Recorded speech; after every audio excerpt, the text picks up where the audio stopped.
Introducing myself.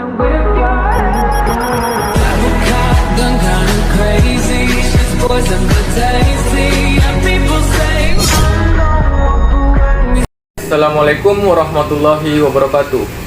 Alhamdulillahirabbil alamin. Wassalatu wassalamu ala asyrafil anbiya'i wal mursalin wa ala alihi washabbihi ajmain. Amma ba'du. Pertama dan yang paling utama, mari kita panjatkan puji syukur kehadirat Allah Subhanahu wa taala yang telah memberikan nikmat dan kesempatannya sehingga saya dapat mempresentasikan tugas yang telah diberikan.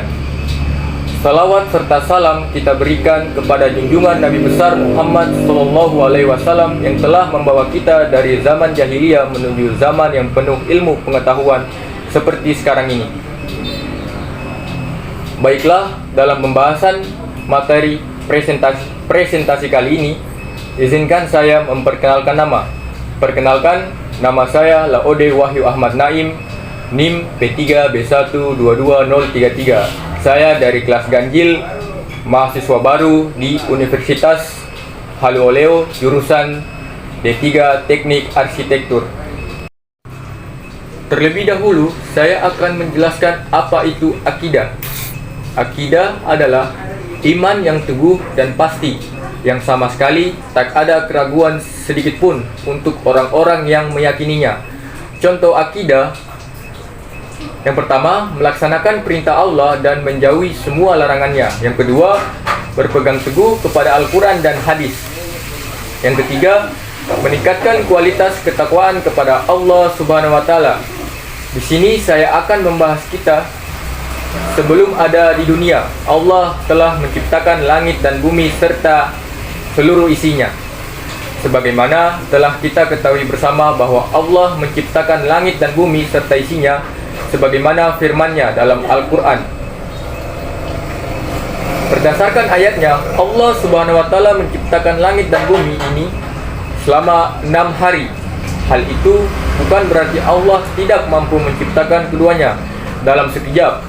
Hanya saja memberikan contoh bagi kita bahwa segala sesuatu itu harus melalui proses terlebih dahulu. Dalam kitab Sirul Asror telah menjelaskan bahwa yang pertama kali Allah ciptakan adalah Nur Muhammad dari cahaya suci keindahannya.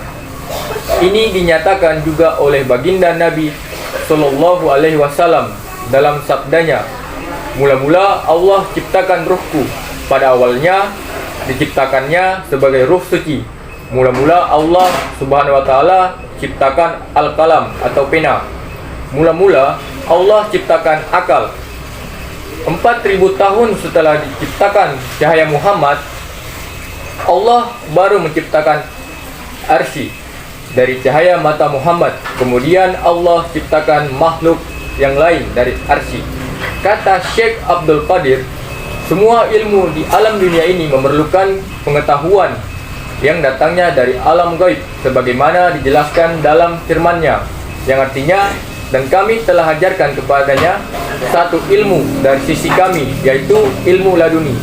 Surah Al-Kahfi ayat 65. Penjelasan yang kedua ialah penciptaan adanya kita semua di dunia ini. Tatkala kehidupan di dunia diukur dengan ukuran duniawi dan timbangan duniawi, tampaklah pada mata dan rasa sebagaimana sesuatu yang besar dan mencengangkan. Namun tatkala diukur dengan timbangan alam nyata dan ditimbang dengan timbangan akhirat, tampaklah sebagaimana sesuatu yang hina dan tak berarti. Allah Subhanahu wa taala berfirman, yang artinya, "Ketahuilah bahwa sesungguhnya kehidupan di dunia ini hanyalah permainan dan suatu yang melalaikan, perhiasan dan bermegah-megahan antara kamu serta berbangga-banggaan tentang banyaknya harta dan anak seperti hujan yang tanam-tanamannya mengagumkan para petani. Kemudian tanaman itu menjadi kering dan kamu lihat warnanya kuning, kemudian menjadi hancur, dan di akhirat nanti ada azab yang keras dan ampunan dari Allah Subhanahu wa taala serta keridhoannya. Dan kehidupan dunia ini tidak lain hanyalah kesenangan yang menipu. Quran Surah Al-Hadid ayat 20. Dan semoga kita tidak tergolong orang-orang yang merugi dalam menjalani kehidupan ini, karena di dunia ini saatnya kita berlomba-lomba mencari pahala untuk di hari kelak. Dan penjelasan selanjutnya adalah kita setelah di dunia. Apakah kalian bertanya-tanya setelah kehidupan di dunia kita akan kemana? Kehidupan setelah mati tidaklah seperti di dunia. Kehidupan yang akan dijalani setelah mati adalah kekal dan abadi, yang tempatnya secara umum disebut akhirat. Sebelum menuju akhirat, kehidupan kita adalah di dunia seperti saat ini yang sedang kita jalani. Dari Anas radhiyallahu anhu bahwasannya Rasulullah sallallahu alaihi wasallam telah bersabda, "Bukanlah yang terbaik di antara kamu orang yang meninggalkan urusan dunia karena mengejar urusan akhirat. Dan bukan pula orang yang terbaik orang yang meninggalkan akhiratnya karena mengejar urusan dunianya, sehingga memperoleh kedua-duanya. Karena dunia itu adalah perantara yang menyampaikan ke akhirat. Dan janganlah kamu menjadi beban orang lain." Hadis di atas menjelaskan tentang kehidupan manusia yang seharusnya, yaitu kehidupan yang seimbang. Kehidupan dunia harus diperhatikan di samping kehidupan di akhirat.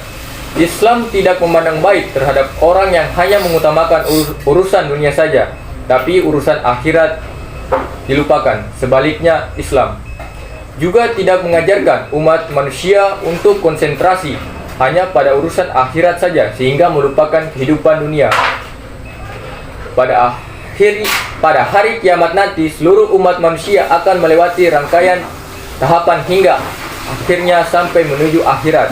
Salah satu tahapan tersebut ialah Yaumul Hisab, yaitu hari perhitungan segala amal manusia yang telah diperbuat di dunia.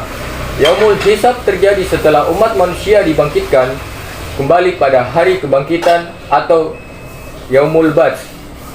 Apa yang terjadi di hari perhitungan? Mengutip jurnal percakapan di dalam akhirat oleh Lailatus Suwaibah, hisab atau perhitungan dilaksanakan oleh Allah secara langsung. Durasinya tergantung amal perbuatan selama kita hidup di dunia. Jika selama hidupnya seseorang senantiasa taat kepada perintah Allah Subhanahu wa taala, proses perhitungan akan berjalan lebih cepat. Sebaliknya, jika selama hidup kita selalu berbuat maksiat, prosesnya akan terasa sangat lama. Pada Yaumul Hisab, Allah akan berlaku seadil-adilnya. Ada manusia yang melaluinya dengan mudah dan ada yang melaluinya dengan sulit, tergantung amal ibadah manusia masing-masing. Manusia tidak bisa mengada-ngada atau berbohong. Itu karena dalam menjawab pertanyaan-pertanyaan yang diajukan, bukan mulut yang berbicara, melainkan anggota tubuh lain. Allah berfirman, "Pada hari ini kami tutup mulut mereka dan berkatalah kepada kami tangan mereka dan memberikan kesaksianlah kaki mereka terhadap apa yang dahulu mereka usahakan." Quran Surah Yasin ayat 65. Dan selanjutnya saya akan menjelaskan tentang kehidupan manusia. Pertanyaan yang pertama itu, kita dari mana? Menurut Islam, manusia pada hakikatnya sebagai salah satu makhluk ciptaan Allah Subhanahu wa taala. Menurut kisah yang diterangkan dalam sumber utama ajaran Islam, yaitu Al-Qur'an, bahwa Allah menciptakan manusia berikut dengan tugas-tugas mulia yang diembannya. Islam menjelaskan bahwa Allah Subhanahu wa taala menciptakan manusia berasal dari tanah, kemudian menjadi nutfah, alaqah dan mudghah, sehingga akhirnya menjadi makhluk Allah Subhanahu wa taala yang paling sempurna dan memiliki berbagai kemampuan. Menurut biologis, asal muasal manusia dari sperma bertemu dengan sel telur, menghasilkan sebuah darah dan daging, lalu ditiupkanlah ruh. Berikut ini surat Al-Alaq ayat 1-5 dan artinya, Bismillahirrahmanirrahim. Iqra bismi rabbikal ladzi khalaq. Bacalah dengan menyebut nama Tuhanmu yang menciptakan.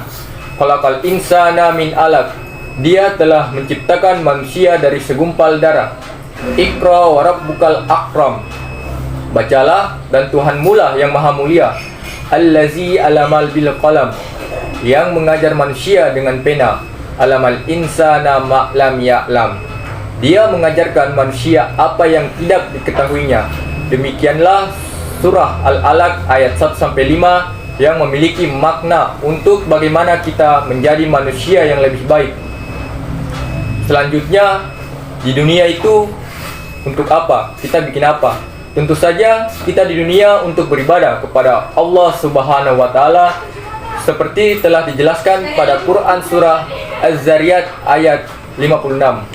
Wa ma khalaqtul jinna wal insa illa liya'budun, yang artinya aku tidak menciptakan jin dan manusia melainkan agar mereka beribadah kepadaku. Hadis tentang kewajiban beribadah, yang artinya sesungguhnya Allah Ta'ala berfirman, wahai anak Adam, beribadahlah sepenuhnya kepadaku. Niscaya aku penuhi hatimu yang ada di dalam dada dengan kekayaan, dan aku penuhi kebutuhanmu. Jika tidak kalian lakukan, niscaya aku penuhi tanganmu dengan kesibukan, dan tidak aku penuhi kebutuhanmu kepada manusia. Hadis riwayat At-Tirmizi. Setelah kematian, kita akan kemana? Yang hidup pasti akan mengalami kematian, seperti yang telah dijelaskan pada surah Al-Ankabut ayat 57, yang artinya tiap-tiap yang berjiwa akan merasakan mati. Kemudian hanyalah kepada kami kamu dikembalikan.